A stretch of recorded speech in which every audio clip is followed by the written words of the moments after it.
नारायण नारायण नारायण नारायण। श्रीमद् भागवत अष्टम स्कंध दशमोऽध्यायः। 10वां अध्याय देवासुर संग्राम। श्री सुखदेव जी कहते हैं, परीक्षित, यद्यपि दानवों और दैत्यों ने बड़ी सावधानी से समुद्र मंथन की चेष्टा की थी, फिर भी भगवान से विमुख होने के कारण उन्हें अमृत की प्राप्ति नहीं हुई। राजन, भगवान ने समुद्र को मथ कर अमृत निकाला और अपने निज जन देवताओं को पिला दिया। फिर सबके देखते देखते वे गरुड़ पर सवार हुए और वहां से चले गए। जब दैत्यों ने देखा कि हमारे शत्रुओं को तो बड़ी सफलता मिली, तब वे उनकी बढ़ती सह न सके। उन्होंने तुरंत अपने हथियार उठाए और देवताओं पर धावा बोल दिया। इधर देवताओं ने एक तो अमृत पीकर विशेष शक्ति प्राप्त कर ली थी और दूसरे उन्हें भगवान के चरण कमलों का आश्रय था ही। बस वे भी अपने अस्त्र शस्त्रों से सुसज्जित हो दैत्यों से भिड़ गए। परीक्षित, क्षीर सागर के तट पर बड़ा ही रोमांचकारी और अत्यंत भयंकर संग्राम हुआ। देवता और दैत्यों की वह घमासान लड़ाई ही देवासुर संग्राम के नाम से कही जाती है। दोनों ही एक दूसरे के प्रबल शत्रु हो रहे थे।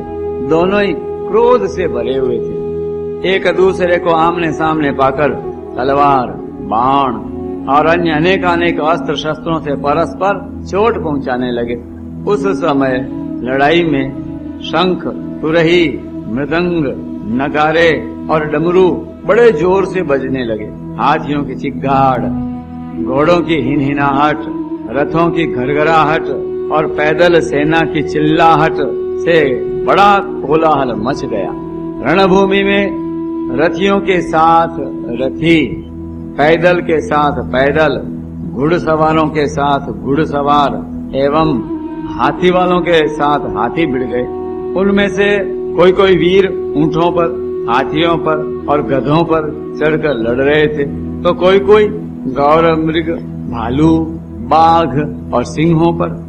कोई कोई सैनिक गिद्ध, कंक, बगुले, बाज और भास पक्षियों पर चढ़े हुए थे और बहुत से तिमिंगल, मच्छ, शरभ, भैंसे, गैंडे, बैल, नीलगाय और जंगली सांडों पर सवार थे। किसी किसी ने सियारिन, चूहे, गिरगिट और खरहों पर ही सवारी कर ली थी, तो बहुत से मनुष्य, बकरे, कृष्णसार, मृग, हंस और सुअरों पर चढ़े थे। तो इस प्रकार जल, स्थल और आकाश में रहने वाले तथा देखने में भयंकर शरीर वाले बहुत से प्राणियों पर चढ़कर कई दैत्य दोनों सेनाओं में आगे आगे घुस गए।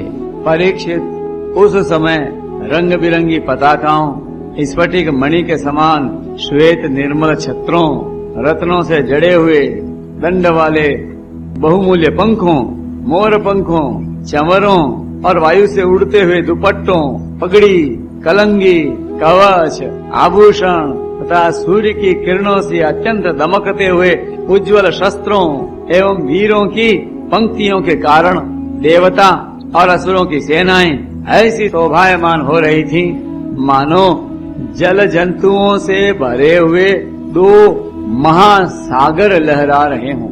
परीक्षित, रणभूमि में दैत्यों के सेनापति विरोचन पुत्र बलि मैं दानव के बनाए हुए वैयाहस नामक विमान पर सवार हुए। वह विमान चलाने वाले की जहाँ इच्छा होती थी वहीं चला जाता था। युद्ध की समस्त सामग्रियां उसमें सुसज्जित थी। परीक्षित, वह इतना आश्चर्यमय था कि कभी दिखलाई पड़ता तो कभी अदृश्य हो जाता। वह इस समय कहाँ है, जब इस बात का अनुमान भी नहीं किया जा सकता था, तब बतलाया तो कैसे जा सकता है। उसी श्रेष्ठ विमान पर राजा बलि सवार थे। सभी बड़े बड़े सेनापति उनको चारों ओर से घेरे हुए थे। उन पर श्रेष्ठ चमर डुलाए जा रहे थे। और छत्र तना हुआ था। उस समय बलि ऐसे जान पड़ते थे जैसे उदयाचल पर चंद्रमा। उनके चारों ओर अपने अपने विमानों पर सेना की छोटी छोटी टुकड़ियों के स्वामी नमूची, शंबर, बाण, विप्रचिति, अयोमुख, विमूर्धा, कालनाभ, प्रहेति, हेति, इलबल, शकुनि, भूत संताप, वज्रदंश, विरोचन, हयग्रीव, शंकुशिरा, कपिल, मेघदुंदुभि, तारक, चक्राक्ष, शुंभ, निशुंभ, जंब, उत्कल, अरिष्ट, अरिष्टनेमि, त्रिपुराधिपति मय, औलोम, कालेय और निवात कवच आदि स्थित थे। ये सब के सब समुद्र मंथन में सम्मिलित थे, परंतु इन्हें अमृत का भाग नहीं मिला, केवल क्लेश ही हाथ लगा था। इन सब असुरों ने एक नहीं अनेक बार युद्ध में देवताओं को पराजित किया था। इसलिए वे बड़े उत्साह से सिंहनाद करते हुए अपने घोर स्वर वाले शंख बजाने लगे। इंद्र ने देखा कि हमारे शत्रुओं का मन बढ़ रहा है, ये मदोन्मत्त हो रहे हैं। तब उन्हें बड़ा क्रोध आया। वे अपने वाहन ऐरावत नामक दिग्गज पर सवार हुए।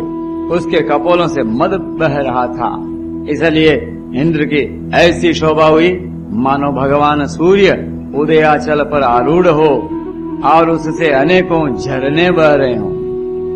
इंद्र के चारों ओर अपने अपने वाहन, ध्वजा और आयुधों से युक्त देवगण एवं अपने अपने गणों के साथ वायु, अग्नि, वरुण आदि लोकपाल हो लिए। दोनों सेनाएं आमने सामने खड़ी हो गई थी।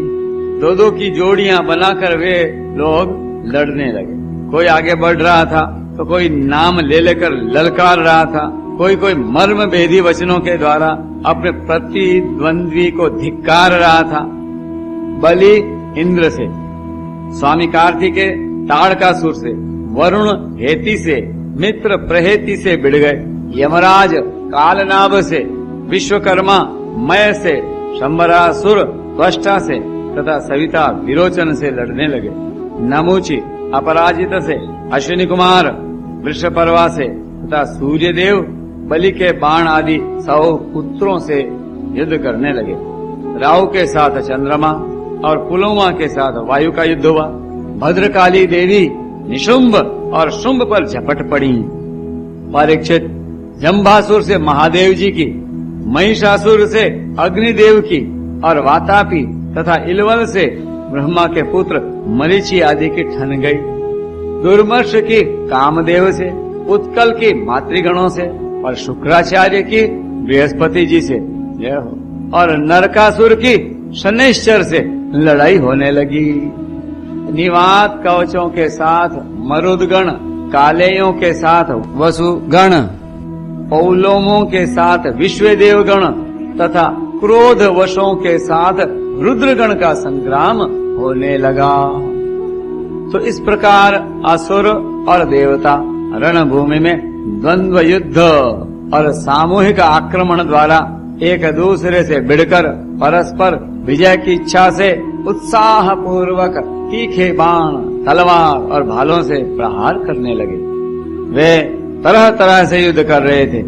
भूषुंडी, चक्र, गदा, रिष्टि, पट्टिस, शक्ति, उल्मुख, प्रास, हर्षा, तलवार, भाले, मुदगर, परिघ और भिंदीपाल से एक दूसरे का सिर काटने लगे। उस समय अपने सवारों के साथ हाथी, घोड़े, रथ आदि अनेकों प्रकार के वाहन और पैदल सेना छिन्न भिन्न होने लगी। किसी की भुजा, किसी की जिंगा, किसी का गर्दन और किसी के पैर कट गए, तो किसी किसी की ध्वजा, धनुष, कवच और आभूषण ही टुकड़े टुकड़े हो गए। उनके चरणों की धमक और रथ के पहियों की रगड़ से पृथ्वी खुद गई। उस समय रणभूमि से ऐसी प्रचंड धूल उठी कि उसने दिशा, आकाश और सूर्य को भी ढक दिया। परंतु थोड़ी ही देर में खून की धारा से भूमि आप्लावित हो गई और कहीं धूल का नाम भी न रहा। तदनंतर लड़ाई का मैदान कटे हुए सिरों से भर गया। किसी के मुकुट और कुंडल गिर गए थे, तो किसी की आंखों से क्रोध की मुद्रा प्रकट हो रही थी, किसी किसी ने अपने दांतों से होठ दबा रखे थे। बहुतों की आभूषणों और शस्त्रों से सुसज्जित लंबी लंबी भुजाएं कटकर गिरी हुई थीं और बहुतों की मोटी मोटी जांघें कटी हुई पड़ी थीं। इस प्रकार वह रणभूमि बड़ी भीषण दिख रही थी। तब वहां बहुत से धड़ अपने कटकर गिरे हुए सिरों के नेत्रों से देखकर हाथों में हथियार उठा वीरों की ओर दौड़ने और उछलने लगे। राजा बलि ने 10 बाण इंद्र पर, 3 उनके वाहन ऐरावत पर, 4 ऐरावत के 4 चरण रक्षकों पर और 1 मुख्य महावत पर, तो इस प्रकार कुल 18 बाण छोड़े। इंद्र ने देखा कि बलि के बाण तो हमें घायल करना ही चाहते हैं। तब उन्होंने बड़ी फुर्ती से उतने ही तीखे भल्ल नामक बाणों से उनको वहां तक पहुंचने के पहले ही हंसते हंसते काट डाला। तो इंद्र की यह प्रशंसनीय फुर्ती देखकर राजा बलि और भी चिढ़ गए। उन्होंने एक बहुत बड़ी शक्ति जो बड़े भारी लूके के समान जल रही थी उठाई, किंतु अभी वह उनके हाथ में ही थी, छूटने नहीं पाई थी कि इंद्र ने उसे भी काट डाला। इसके बाद बलि ने एक के पीछे एक क्रमशः शूल, प्रास, तोमर और शक्ति उठाई, परंतु वे जो जो शस्त्र हाथ में उठाते इंद्र उन्हें टुकड़े टुकड़े कर डालते। इस हस्त लाघव से इंद्र का ऐश्वर्य और भी चमक उठा। परीक्षित, अब इंद्र की फुर्ती से घबराकर पहले तो बलि अंतर्धान हो गए, फिर उन्होंने आसुरी माया की सृष्टि की। तुरंत ही देवताओं की सेना के ऊपर एक पर्वत प्रकट हुआ। उस पर्वत से दावाग्नि से जलते हुए वृक्ष और टांकी जैसी तीखी धार वाले शिखरों के साथ नुकीली शिलाएं गिरने लगीं। इससे देवताओं की सेना चकनाचूर होने लगी। तत्पश्चात बड़े बड़े सांप, दंडशूक, बिच्छू और अन्य विषैले जीव उछल उछल कर काटने और डंक मारने लगे। सिंह, बाघ और सुअर देव सेना के बड़े बड़े हाथियों को फाड़ने लगे। परीक्षित हाथों में शूल लिए मारो काटो इस प्रकार चिल्लाती हुई सैकड़ों नंग धड़ंग राक्षसियां और राक्षस भी वहां प्रकट हो गए। कुछ ही क्षण बाद आकाश में बादलों की घनघोर घटाएं मंडराने लगी। उनके आपस में टकराने से बड़ी गहरी और कठोर गर्जना होने लगी। बिजलियां चमकने लगीं और आंधी के झकझोरने से बादल अंगारों की वर्षा करने लगे। दैत्यराज बलि ने प्रलय की अग्नि के समान बड़ी भयानक आग की सृष्टि की। वह बात की बात में वायु की सहायता से देव सेना को जलाने लगी। थोड़ी ही देर में ऐसा जाना पड़ा कि प्रबल आंधी के थपेड़ों से समुद्र में बड़ी बड़ी लहरें और भयानक भंवर उठ रहे हैं और वह अपनी मर्यादा छोड़कर चारों ओर से देव सेना को घेरता हुआ उमड़ा आ रहा है। इस प्रकार जब उन भयानक असुरों ने बहुत बड़ी माया की सृष्टि की और स्वयं अपनी माया के प्रभाव से छिपे रहे, न दिखने के कारण उन पर प्रहार भी नहीं किया जा सकता था, तब देवताओं के सैनिक बहुत दुखी हो गए। परीक्षित, इंद्र आदि देवताओं ने उनकी माया का प्रतिकार करने के लिए बहुत कुछ सोचा विचारा, परंतु उन्हें कुछ न सूझा। तब उन्होंने विश्व के जीवन दाता भगवान का ध्यान किया और ध्यान करते ही वे वही प्रकट हो गए। बोले भक्तवत्सल भगवान की जय। बड़ी ही सुंदर झांकी थी। गरुड़ के कंधे पर उनके चरण कमल विराजमान थे। नवीन कमल के समान बड़े ही कोमल नेत्र थे। पीतांबर धारण किए हुए थे। 8 भुजाओं में 8 आयुध, गले में कौस्तुभ मणि, मस्तक पर अमूल्य मुकुट एवं कानों में कुंडल झलमला रहे थे।